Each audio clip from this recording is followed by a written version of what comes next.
Hi, everyone. How's everyone doing? I know it's lunchtime, so I'm going to try to make this quick because I am between you and food.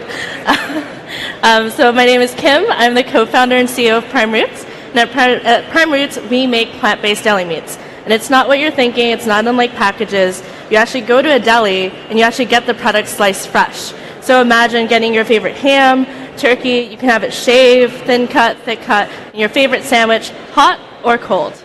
And so today I'm here to tell you about why it matters and also why we're tackling deli, this age-old industry. So I'm a flexitarian. What that means is I try to reduce my meat consumption for climate reasons, and there's so many other reasons to do it. And I started Prime Roots 6 years ago. I dropped out of UC Berkeley to do so, to really combine my love for culinary. My mom's a chef, so I grew up in the industry, and really my passion for making a difference in the world.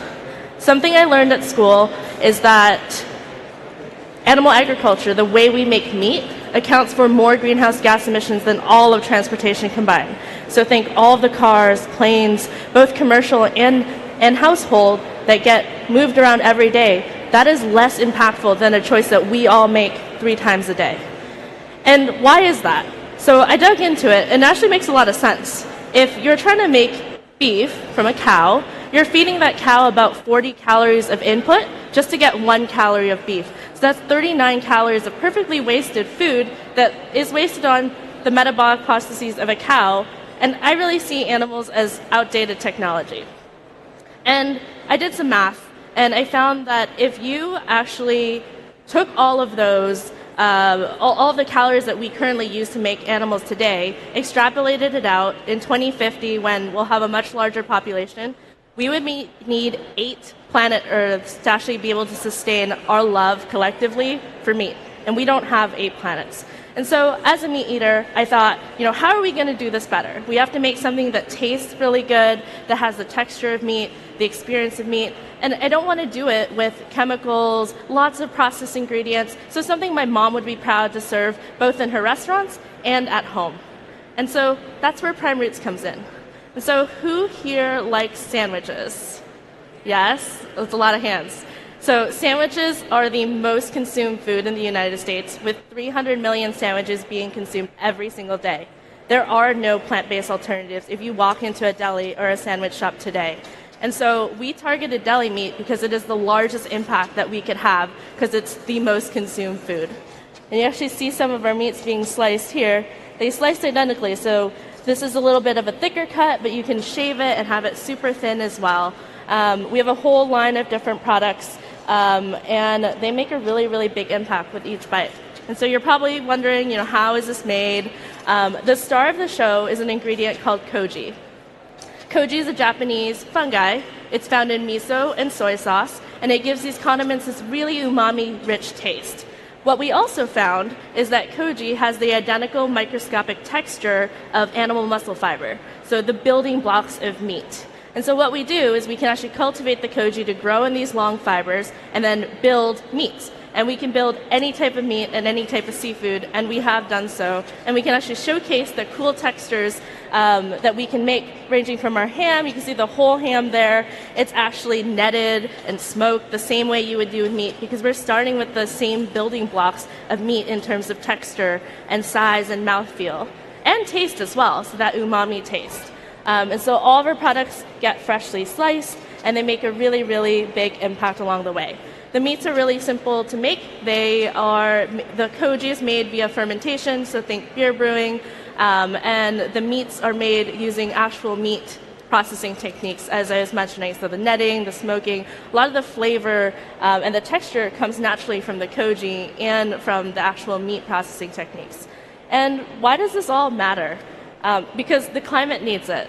A research study at Stanford University found that if we were to slowly ramp down, but to a halt, animal meat production within the next 15 years, we can actually have a very meaningful impact on the planet. We can actually reduce the greenhouse gas emissions to a point you can make the majority of the changes just by this one action, which is eating less meat, to the point where we can actually hit our 2-degree climate goals which at the 2-degree mark, that's where we're going to start seeing really catastrophic disasters in our climate. And the simple choice that we make once, twice, 3 times a day makes such a big impact. And so at Prime Roots, we're here to make it a little bit easier. And if I'll leave you with something, some delicious sandwiches, and a way to make that change, especially, I know most people here probably eat meat. This is actually for meat eaters. This is obviously a vegan and vegetarian-friendly product, but people like myself and everyone here, we all need to take steps every day, every week, every month. A little bit goes a long way. So thanks. Please find us on social media. We're at Prime Roots, and we'll be slicing soon near you. Thanks. Thank you so much, Kimberlie. I don't know about you guys, but I'm very hungry. But I'm going to ask her a couple questions. I think you were pretty extensive there, but I will try my best to poke some holes and ask any gaps. So one thing that I'm kind of particularly interested in, as you just mentioned, is your kind of consumer, like your target base is meat eaters, which I personally think is really interesting because most people wouldn't assume that. How has the reaction been with consumers, and how do you find convincing meat eaters to try something like plant-based meat? I know myself, I've experienced, people who are kind of curious about why meat eaters would want to eat anything but, and why we have a vegan type of meat as opposed to the real thing. So for us, we target meat eaters because that's where the impact comes from. Yeah. So if a vegan or vegetarian were to opt for our product, it doesn't really make a big net positive impact. And so it's really about empowering meat eaters, which is the vast majority of people, to even opt for these products like once in a while. It makes a huge difference. We recently launched New York City, which is really the deli capital of the world, and even corner store delis love our product, and people love how it's super easy just to go in, get the sandwich you know and love, get the same taste and the textures, but know that you're doing a little bit better for your health and also for the planet. So we want to make it that easy, where there's historically been a lot of barriers to cooking plant-based meats and trying plant-based meats. So this is a way that it's just as easy as getting like a soy milk or an oat milk in your latte in the morning. Sure. I definitely think the deli market is huge, but curiosity strikes, do you have any other kind of product ideas or any movement into any other kind of facets of the industry? What do you think is your next one to tackle? The deli is a really large category. So within the deli, we have the majority of the products, but even within that, there's still lots of holes to be, filled in. Where I think there's about 150 deli meat SKUs in a deli set. Today we have about 8 to 10. So we have a long way to go just to get all the deli SKUs, but there's also deli adjacent categories that we're looking at as well. Amazing. And when you were kind of researching this, you mentioned earlier that you've chosen kind of fungi because of its texture. Mm-hmm. Have you trialed it with any other kind of other substitutes for fungi, or how did you discover fungi was the answer? I'm sure there was a lot of research and development in that. And I suppose as a meat eater yourself, if only every now and again, how have you found, like with testing, like who do you get to try it, check the textures and stuff like that? So for us, we focus on fungi because it has that identical ability to replicate meat. So what we use technically is called mycelium, for anyone who's heard of it. So it has this microscopic texture that's really, really like meat. And so we really scanned the whole landscape of myceliums to find, that koji was the best approach. Who we test our products with, it's a lot of meat eaters. Yeah. We have about 35 people that work at Prime Roots, and we don't have any vegans on the team. So wow. We're really developing products for ourselves, and we proudly eat our sandwiches almost every day. Amazing. No, I definitely think that's a really kind of interesting angle to your product. Another thing I have that I'm curious about is, have you had any partnerships or collaborations with any other meat companies? Because you are taking hold of, I guess, the deli side of the industry. Are there any big partnerships on the horizon, or have you partnered with any big companies who are curious to get into your deli meat? So most of our partnerships are with retailers and restaurants. We're always in the meat case, literally right next to the conventional meat. So it's not in the vegan section, it's actually in the deli. In terms of like partnerships, a lot of our customers are really excited about the product and the product set. We recently announced a large partnership with Corn, who is a large fungi-based company in the UK. They're actually one of the largest alternative meat players, and so we're excited to collaborate with them on how do we expand the market and build more awareness around fungi-based proteins, which are the future and really just make superior products that aren't as ultra-processed as what's typically used today. Yeah, no, for sure. What do you think is going to be the norm for like the future of food? Like, do you see, I know your ideal is obviously kind of for meat eaters to start adopting deli meat and having it as a day-to-day part of their routine, I guess. But like, how do you see the future of food evolving? Yeah. So I think consumers are now aware of the concept of plant-based meats, but there's been a lot of skepticism and pushback because of things like the ingredient labels being really long, the ingredients not being pronounceable, lots of ingredients that aren't super clean being used. And so we foresaw that when we started the company 6 years ago. And so for us, it's always been, how do we develop a really clean product that tastes great, that has that experience? And so I think the movement is towards cleaner ingredients, actually better for you and actually better for the planet products. Yeah, no, that's definitely, I know as a consumer myself, and as someone who I guess isn't exactly your target market, but as a vegetarian, it's definitely something I'm very aware of, like if it's a whole food, if there's lots of like lists of ingredients. I'm curious as well, I know, so for context guys, I produce the Planetech stage and Kimberlie is one of my speakers who I was very excited about her company, but I'm curious, how has your experience been at Collision so far, and what kind of elements of this ecosystem do you see as being kind of advantageous for Prime Roots going forward? Like, who do you want to connect with while you're here? I think it's been great. I think it's not every day you get a collection of a ton of great minds together, and people coming from all different walks of life, whether it be AI, software, hardware. Obviously, we're in food tech. It's really cool to have everybody come together. And so I think just that like entrepreneurial energy is just everywhere, and I'm just absorbing everything, and it's been really exciting to meet everyone. Amazing. Another question I have, because as someone who is all about the logistics, are there any kind of regulatory or policy changes in relation to plant-based products recently, whether that be in the US or Canada, and how have you addressed those kind of, I guess, more technical elements of putting your product to market?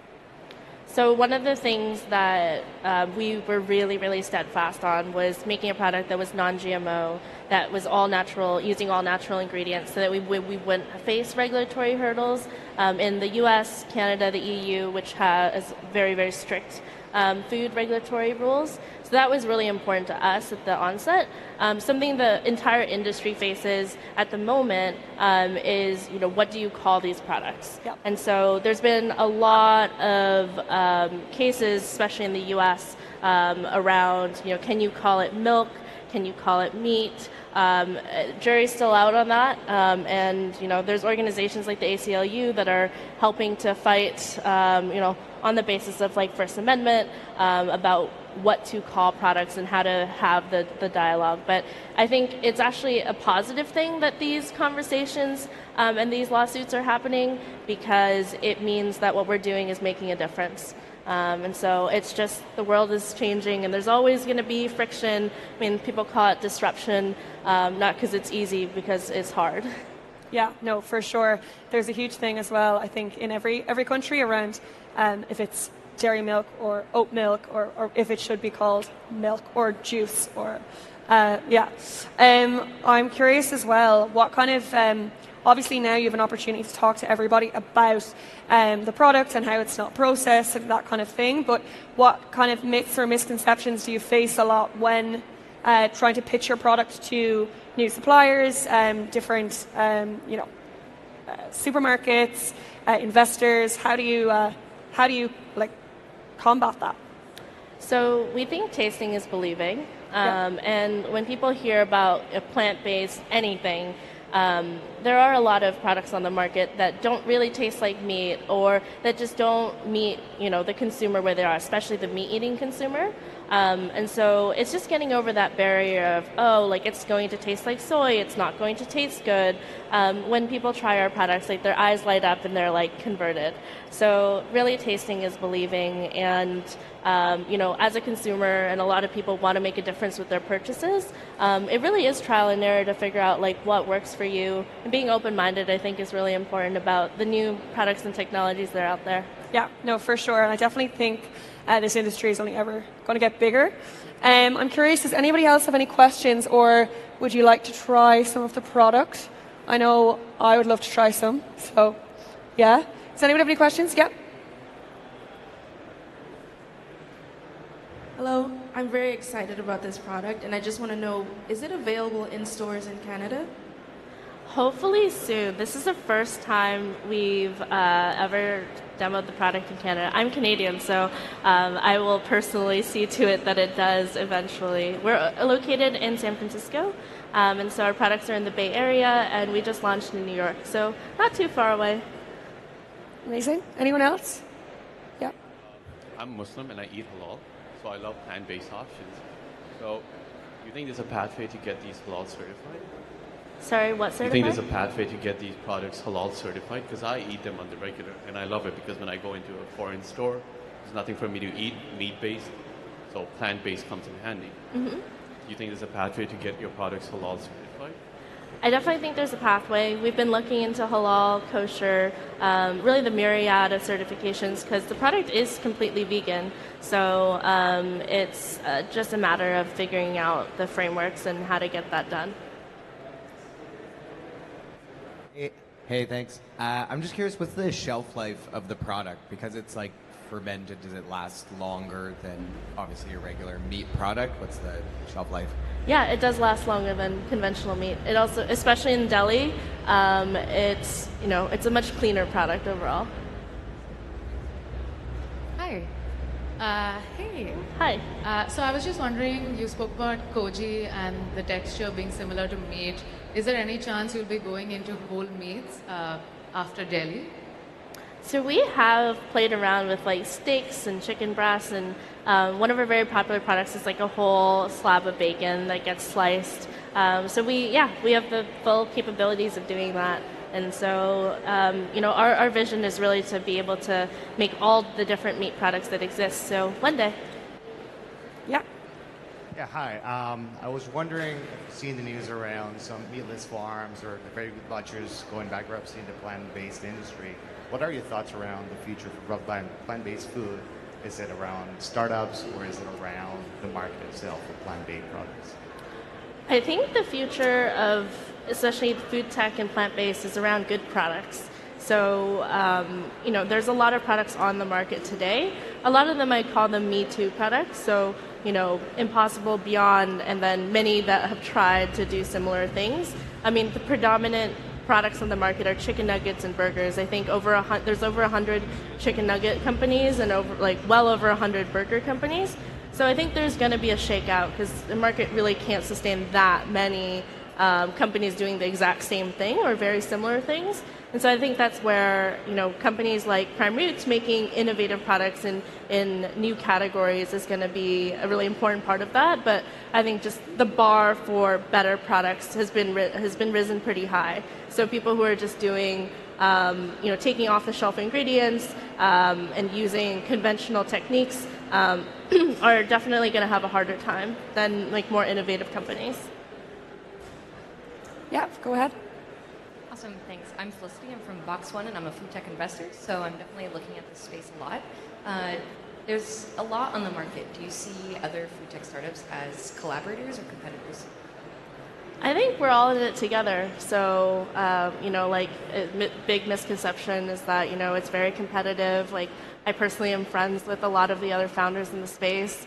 It's very collaborative. Like I mentioned, we have a partnership with Corn. It's one of the largest alternative meat companies, and there's a lot that we learn from them and they learn from us. And so I think it needs to be more collaborative even.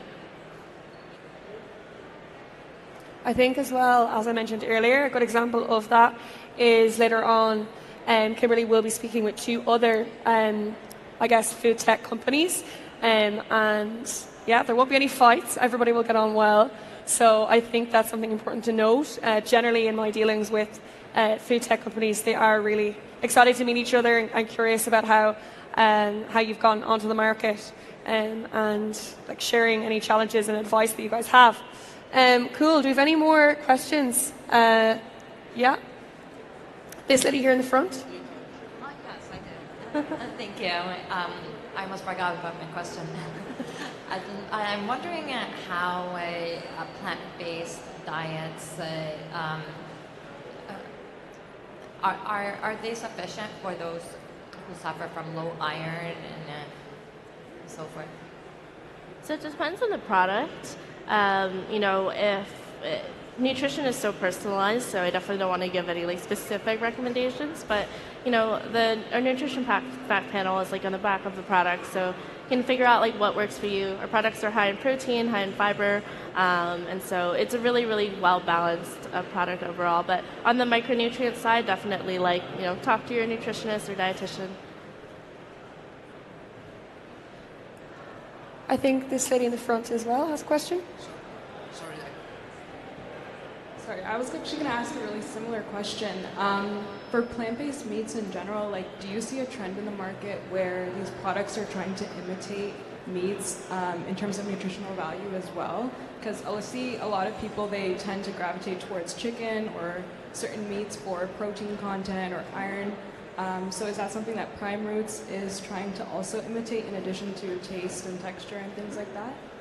So one of the benefits we have with our approach is that we're building meat from the ground up. So we can actually control a lot of those parameters. So when we went first to the drawing board, we were like, do we want to make it like more calories, less calories? Like what nutritional makeup do we want? Because we could actually target that. What we decided on is actually making them really nutritionally the exact density. So, when people flip around like a conventional turkey and our turkey, they're always really surprised. They're like, wow, it's like actually the same amount of calories, and the breakdown is really, really similar. So you're getting a very similar nutritional profile. And one of the really interesting things that I've heard as people have tried our products is that they're like, wow, it really makes me feel really good, which I think is great, because a lot of products don't sit well with people. They have like gastrointestinal issues.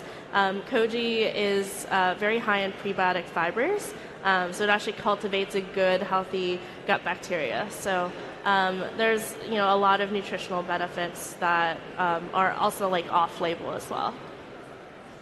I see some meats being distributed, so I hope you enjoy those. I think we have another question over here. Yeah. You mentioned that you are able to control a lot of the nutritional factors.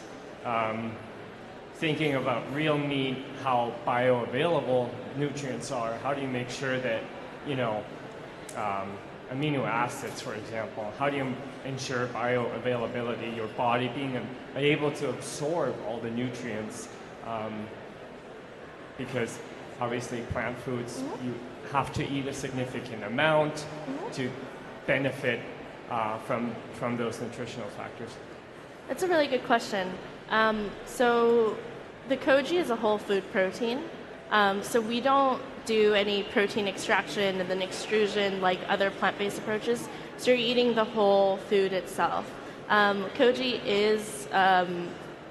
has all of the essential amino acids. And there's actually been a lot of studies done that find that fungi-based proteins build muscle mass better than even whey protein, which is one of the gold standard proteins. So I think there's a lot of benefits actually to using a fungi-based approach like koji versus like conventional plants. We also don't use soy or peas in our products, so you don't get like phytic acid like challenges and nutrient absorption challenges. So that I think like adds to the better for you elements.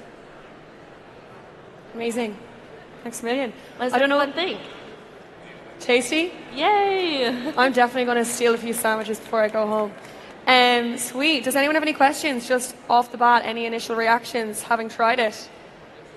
How much does it cost? Okay, how much does it cost? So I don't think the brands in the U.S. are a little bit different than the brands in Canada, but we're priced in line with like Applegate, Boar's Head, really the market leaders in the U.S. So it's the same price as you would expect from a quality deli meat option. Okay, amazing.